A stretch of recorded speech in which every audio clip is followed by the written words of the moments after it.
Hi everybody, this is Ron Chapman Jr. bringing you another lesson in our series Chess 101. Today we're going to look at pawns. Very basic. This is probably the first, maybe the second lesson when you're teaching children how to play chess.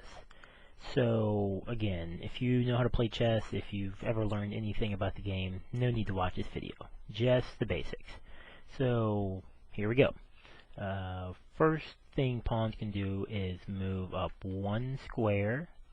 So this pawn can move up one square like the arrow shows, or pawn can move up two squares like that pawn just did. Again, a pawn can move up one square, or a pawn can move up two squares. That's the beginning of pawns. Pretty easy, right? So each pawn has that option. So if you want to, you can move each pawn that you have up two squares, like that, or if you want to, you can just move each pawn up one square. Always have the option. The very first time you move it, one or two. Now, after you've moved a pawn, and whether that be after you've moved it up or after you've attacked, which I'll show you in a second, then you can only move it one square. So we're going to look at a pawn that has already moved. So let's look at this pawn. So this pawn has already moved because he started here and now he's here. So he's clearly moved. So after that, he can only move one square. So you lose that option to move two squares after you've already moved. Everybody get that? Okay, good. So now if Black has already moved this pawn, which he has, because that pawn started on this square and he's currently on this square, this pawn can only move up one square. So again, first time you move it, one or two squares. After that, just one. Now, pawns are the only pieces in chess that move differently than they take. And that's because, like we've just shown, they move forward, but they attack what's called diagonally. So let's take a look at this pawn. This pawn can attack either one of these pawns, the two I've just highlighted, by attacking diagonally. So let's say this pawn wants to take that pawn diagonally, just like that. It's not like checkers where you jump over pieces, but you actually take them on the square.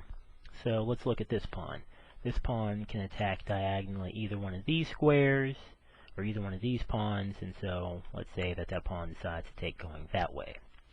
Now we see that this pawn could attack back, or this pawn could attack back. Well, white would have the option here. So let's say that white decided to take back with that pawn. Pretty easy, right?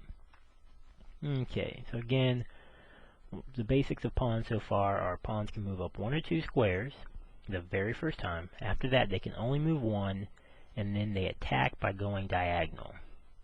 Now, a couple important things to talk about. Again, this is for students who are just learning the basics of the game. You cannot move a pawn diagonally unless you are taking a piece. That is the only time a pawn is allowed to move diagonally.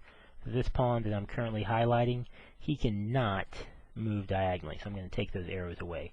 All he can do here is move forward one square. That's the only option he has here. Okay, so pawns can't move diagonal unless they're taking. Another important thing to know about pawns is they can never move backwards. So that's pretty easy to remember. Never, ever, under no circumstance can a pawn ever move backward. They can only go forward and only take diagonally. They're the weakest pieces in the game. All the other pieces in the game can move forward and backward, but pawns can never move backward. So that's pretty much it for pawns, but I will teach you a special rule called en passant, which is it's used sometimes in chess games. It's actually the newest rule to chess. I often don't teach it to children until later in the semester, but I'll show it to you here just so you have it in your repertoire.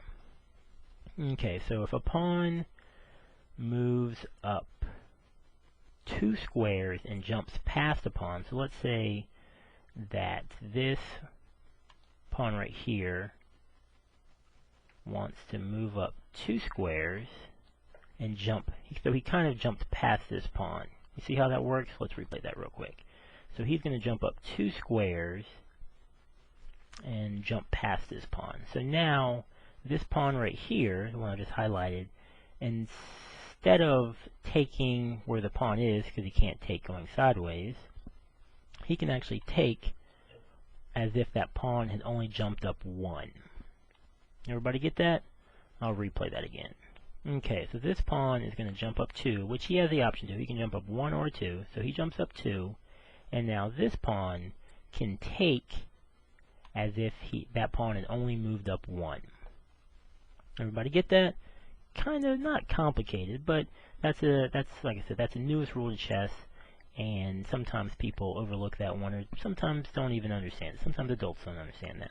So that rule is called en passant, and it only happens when a pawn jumps up 2 past and gets taken as if it moves 1. Now, something important to notice about en passant is, let's say a person jumps past 2, let's say white decides to move this pawn up 1.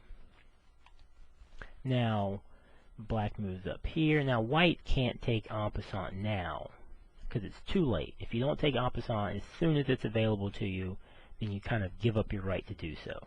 So now that en passant is no longer available, this pawn only has the option of moving up 1 if he wants to move. So those are pretty much all the basics.